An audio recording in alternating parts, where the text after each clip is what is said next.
Thank you guys for being here tonight. I appreciate that there's another event taking place tonight, and yeah, the fact that you're here makes our job worth it. Really, it would be different if you weren't. Why did I choose this? And I'd like to take creative credit for the title of this presentation, but it's actually a title that I came across on a blog that I read probably 3-4 months ago, and this to do with the fact that T-shaped marketing is all about widening your skill set.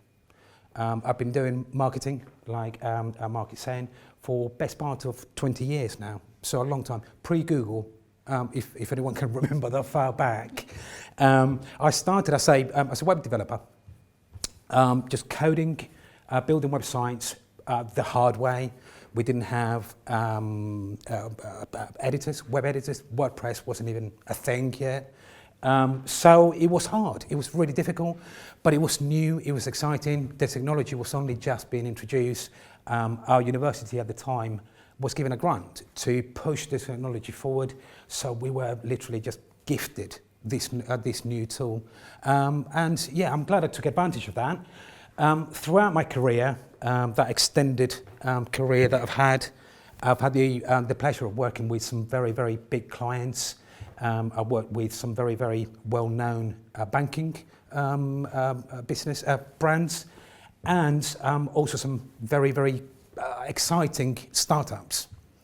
So things that I'd never come across before. Some local, some down in London, and I've had the opportunity to work with a variety of different projects and across a wide range of disciplines as well. So hopefully that gives you a bit of an understanding of where I come from and how I've gone to kind of choose the topic for that I'm covering tonight. The main challenge, however many different roles I've had the opportunity to work on, however many different projects I've worked on, the challenge has always remained the same. Our industry is a very, very difficult thing to sell. Customers don't understand what we do. And this is 20 years on, and I'm still having the same problem. I'm still encountering the same challenge when it comes to selling marketing and digital marketing to our clients, our target audience. They don't understand it. It's a difficult thing for us to sell because they don't understand it, and as far as they're concerned, we are talking a different language. Why is that? Why is it so difficult for our clients to understand what marketing and primarily digital marketing is all about? It's exactly that. The choice.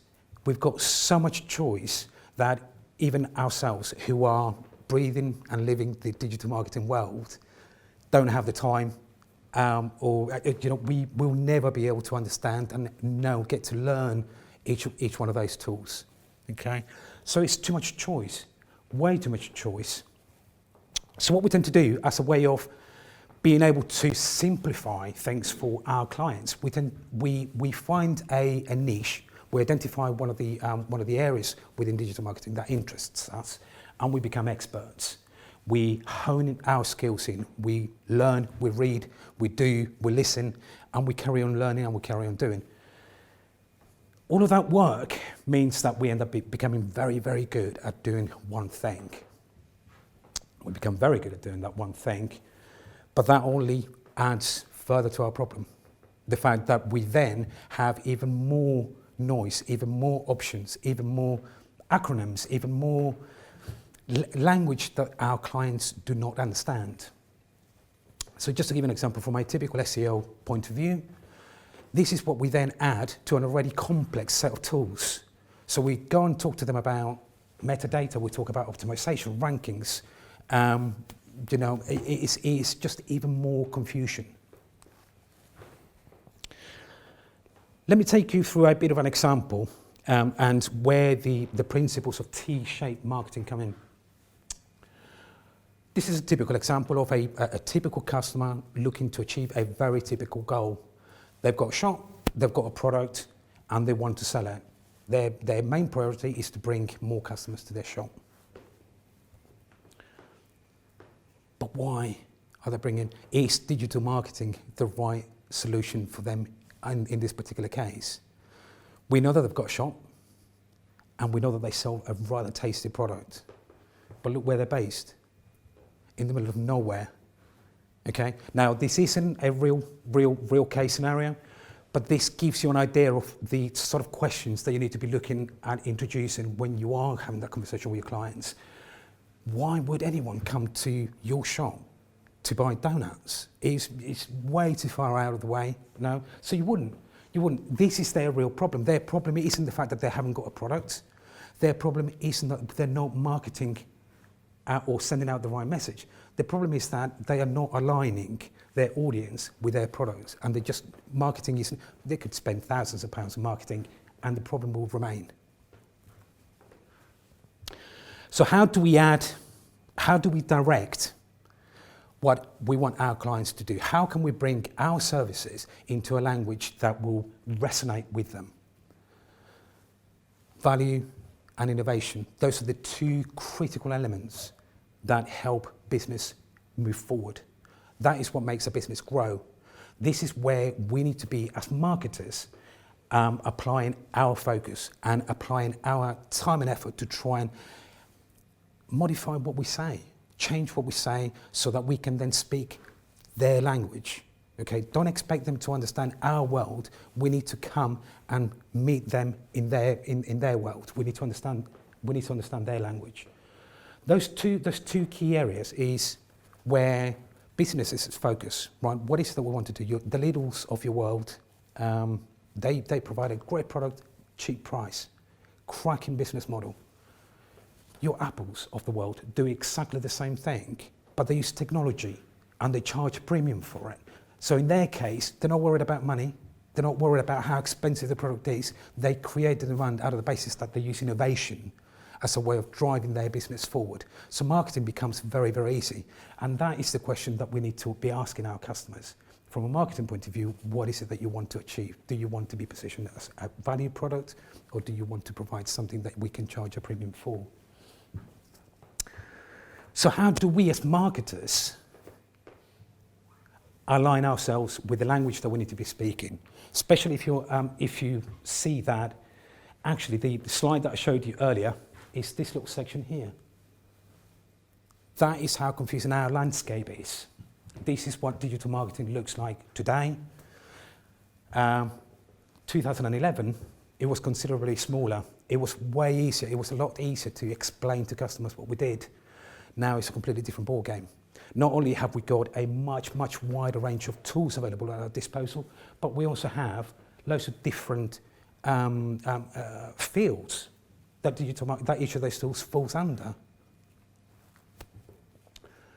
And this is where T-shape, that looks a bit wonky in there, but this is where T-shaped marketing comes in, is our ability to understand our landscape, have a complete understanding of where our industry is at this particular point in time. We keep the expertise. T-shaped marketing isn't about doing away from the one area that you are good at. T-shaped marketing is about complementing and supporting that speciality that you have by introducing a wider set of skill sets across the entire spectrum of tools and options that we've got across the digital marketing world. If you are a PPC expert, imagine how much more efficient you can be if you then work in partnership or in understanding of what happens within the SEO world. Vice versa, if you are in the SEO world and you're shit hot at doing your SEO, how much more powerful can you be if you align yourself with the needs of your PPC campaigns and your social media marketing? By working together, essentially what you end up doing is you end up strengthening the effectiveness of each one of those channels, and you being able to understand the language of those other people will allow you to bridge that gap. It will allow you to bridge those gaps and build those relationships that you need in order to make sure that you run a very, very effective marketing campaign. Why do we do this? Why do we need to do this? Why do we say digital marketing needs to be taken at a more holistic view? That is the key word, agile. It allows us to become very, very agile at doing what we do. It allows us to become very effective at doing what we do, not only for ourselves in terms of a personal development point of view, but for the business that we work for and for the clients that we serve. Having the ability to understand the market at a much wider level as well, from a personal point of view, it gives you the opportunity to position yourself at a different level to all of your other peers. It gives you a scope to become the manager because you understand the industry, you understand the language, you understand the technology, you understand the terminology. Okay, it puts you in a completely different playing field, and it can also put your business. If you are in an agency environment, then it puts you at a much better advantage to your competitors because you're not longer talking to your clients about, you know, how many rankings you can get them or how many links you can get them. You're talking to them about the value that you can bring to their business, the sales that you can introduce. So you start talking to them at their language and you start moving away from the technicalities. One example that I'd always tend to use is like, we wouldn't take a spanner alongside our car to a mechanic and ask the mechanic to fix our car using the spanner that we've been giving them. Now, this is the very problem that we end up with within our industry. We've got clients coming to us saying, I need PPC, I need SEO. Why? Why do we allow that? Why do we, as marketers, allow customers to dictate the value that we offer them? We shouldn't do it. We shouldn't do it. The only way that we're able to then translate that into effective business for them is by us moving the focus, take the conversation up a level. Don't worry about the tools. Don't worry about the tools. That is our job. That is our job. That's what you need us. Leave that to us. We'll decide what we do with that. The second part of this is you need a positive mindset. You know, you are essentially talking about moving yourself away from your very comfort zone. We're specialists in a particular area, and there is a reason for that. Because we enjoy it, because we like it, we understand it, and we've got a passion for it. And that's fine. But in order for you to move away from that very area that you'll spend years and years kind of harnessing in your skill set in, you need to be able to drive yourself away from that. You need to spend time doing the things that you haven't done, the things that you didn't want to do in the first place. But there is a reason for that, and that is you will gain the experience of doing everything else. So how do we do it? It's very, very simple. T-shaped marketing is very, very simple in principle. It's actually quite hard in reality because, like I said, it takes a lot of you time. It has to be driven by you. It has to be driven by us as individuals with regards to making it happen. No one is going to come to us and say, well, you know, you're an excellent SEO. I want you to become an excellent T-shaped marketer. It's us. It's for us to gain. It's that experience that is down to us for us to gain.